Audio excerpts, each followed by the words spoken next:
Okey, bismillahirrahmanirrahim. Assalamualaikum warahmatullahi wabarakatuh. Selamat datang ke video YouTube channel cikgu. Okey, so dalam video kali ini kita akan belajar bab 2 iaitu pasaran. Okey, untuk subtopik standard pembelajaran 2.2.5 iaitu hubungan antara keanjalan permintaan dengan jumlah hasil. Okey, dalam video-video lepas, okey, cikgu dah terangkan apakah itu keanjalan permintaan, okey, macam mana nak kira keanjalan permintaan, apakah faktor-faktor penentu keanjalan, okey, dan juga dalam video kali ini, okey, macam cikgu pernah cakap sebelum ni, okey, keanjalan permintaan ni sangat penting dalam kita nak dalam pengeluar, okey, sangat penting pada pengeluar untuk menentukan harga sesuatu barang. Okey, so jadi sesuatu barang tu ditentukan harga dia, okey, mengikut keanjalan setiap barang. Okey, so jadi kita nak tahu apa kaitan, okey, apa kaitan dengan jumlah hasil. Okey, so yang pertama sekali, okey, apakah itu jumlah hasil? Okey, jumlah hasil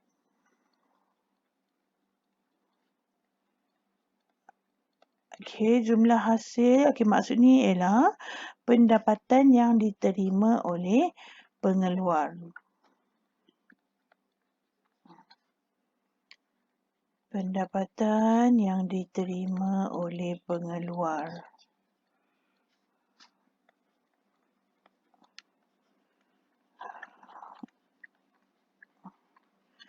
Okey, pendapatan yang diterima oleh pengeluar daripada pembelanjaan yang dibuat oleh pengguna. Okey, maksudnya pengguna bayar dan pengeluar akan dapat pendapatan lah. Okey, so jadi dia ada formula untuk kira. So formulanya ialah okey, jumlah hasil sama dengan kuantiti darab dengan harga. So nanti kita akan tengok contoh untuk anjal dengan tak anjal. Okey, so ini ialah formula dia.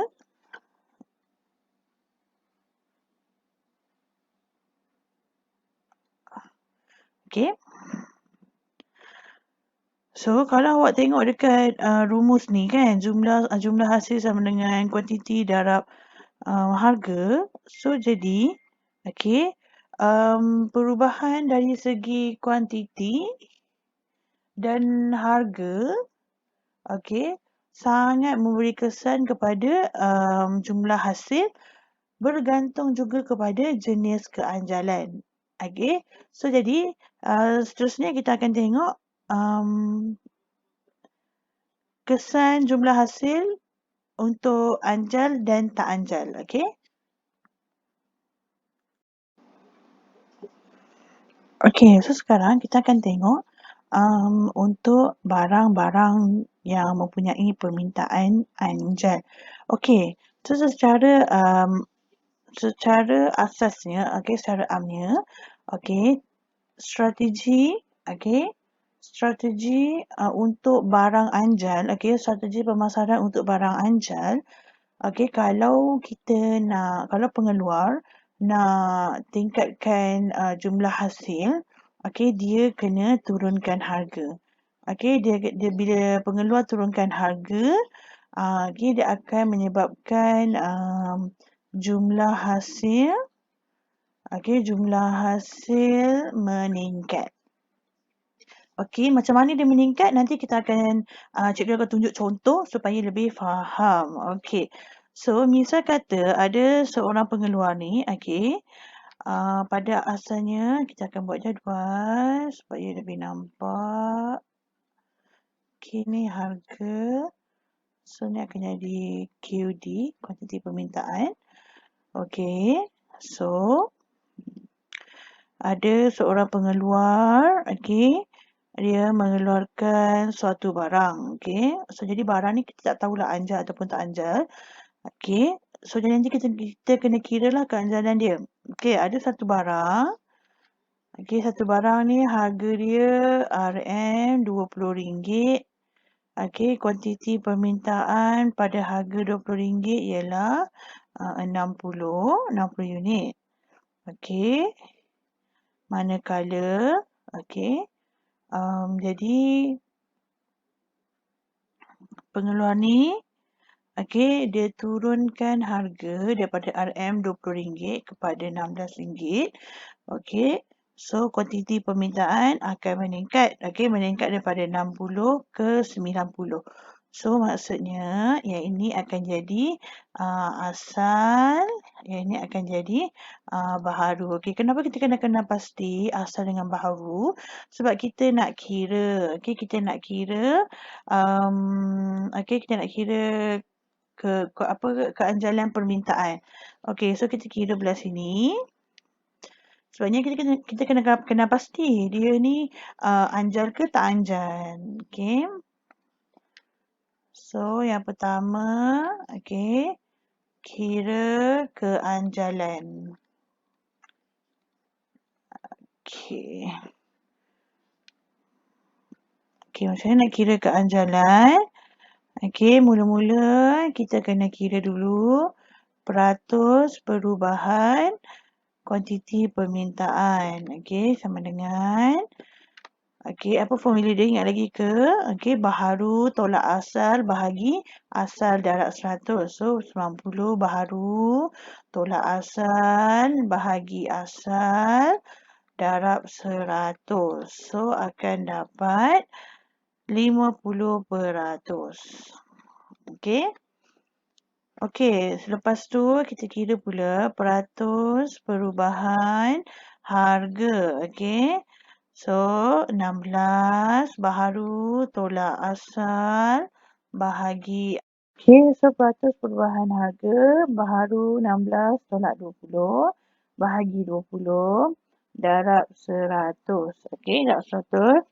So, akan dapat negatif 20%. Okey. So, jadi sekarang kita akan kira keanjalan permintaan. So, ED. So, jadi 50% bahagi negatif 20%. So, bila awak bahagi akan dapat negatif 2.5%. Okey.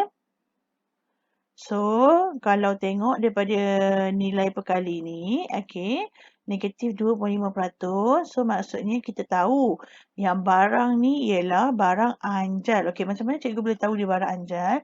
Okey, so kena ulang kaji balik. Okey, ulang kaji balik. Kalau anjal, okey, kalau anjal, dia punya perkali, okey, ED dia, okey, mesti lebih daripada 1. Okey. Mesti lebih daripada 1. Okey. Kalau dia tak anjal. Okey. Dia punya ED kurang daripada 1. So, jadi kita tahu dekat nilai ni ialah 2.5%. So, maksudnya lebih daripada 1. So, bila lebih daripada 1, then dia akan jadi anjal. Okey.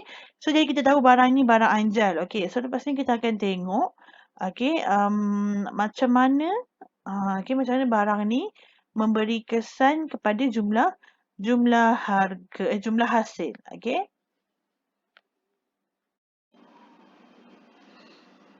Okey, so jadi kita boleh tengok, kita akan buktikan hubungan antara jumlah hasil dengan permintaan barang anjal.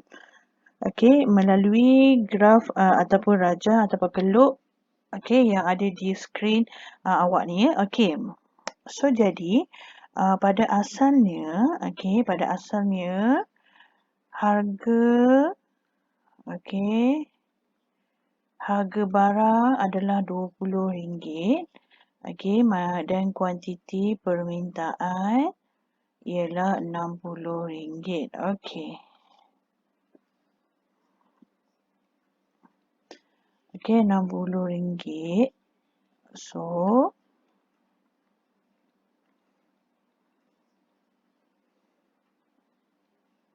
okey, RM60. So, jadi apabila harga turun, okey, harga turun kepada RM16. Okay. Harga turun kepada RM16. Kuantiti permintaan meningkat kepada 90. Okey. Okey, so jadi macam mana kita nak tahu jumlah hasil tu meningkat ke tak? Okey, cikgu akan gunakan highlight untuk kita check. Okey, situasi yang pertama ialah pada harga RM20. Okey, kuantiti permintaan ialah 60. Sorry, pada harga RM20, kuantiti permintaan 60. So, jumlah hasil ialah pada kawasan yang ini. Okey, pada kawasan ini. Okey.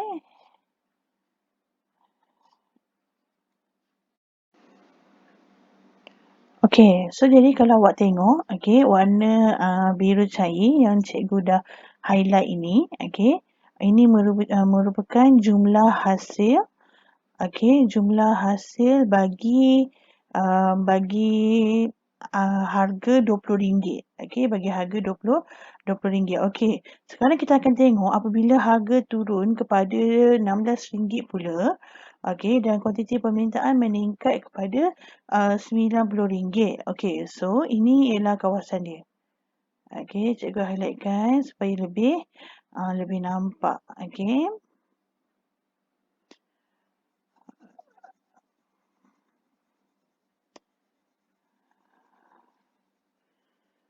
Okey, so kalau dari mata kasar, okey, kalau awak tengok, okey, bahagian mana yang mempunyai, okey, bahagian mana yang mempunyai segi 4 tempat yang lebih besar? Yang mana kawasan yang lebih besar? Okey, so of course lah yang lebih besar ialah okey, yang ini kan. Okey. So jadi sebab itulah, okey, so sebab tu penurunan harga menyebabkan jumlah hasil untuk barang anjan bertambah. Okey.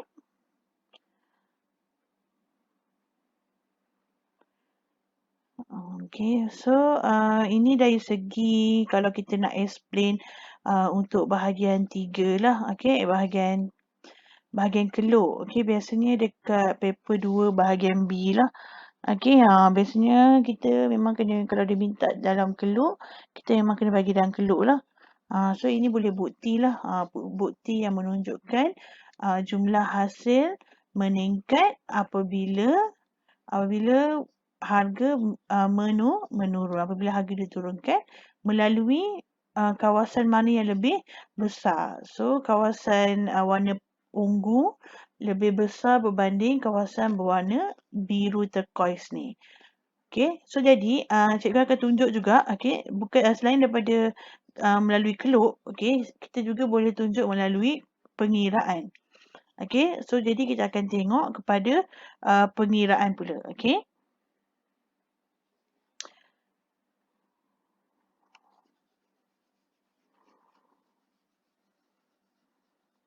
Okey, so untuk kita kira kepada pengiraan, okey, kita kena ulang balik, okey, apakah formula jumlah hasil. So jumlah hasil sama dengan kuantiti darab dengan harga. Okey, so jadi kita akan kira. Okey, kita akan kira yang ni dulu ya. Okey, yang asal dahulu kita kira berapa dia punya jumlah hasil. So, jumlah hasil, okey,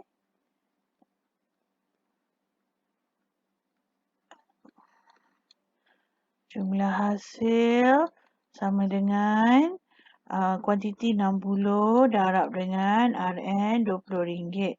So, akan dapat 1,200. Okey. Yang kedua, okey, untuk yang baharu pula, jumlah hasil asal, jumlah hasil baharu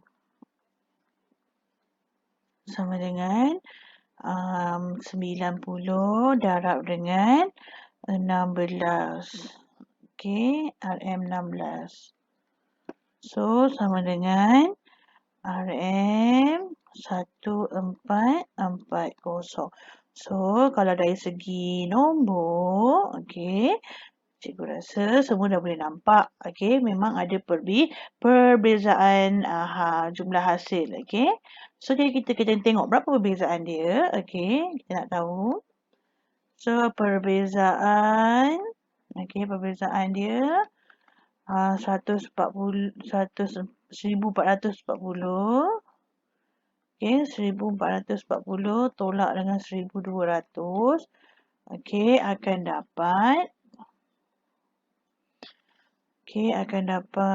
RM240.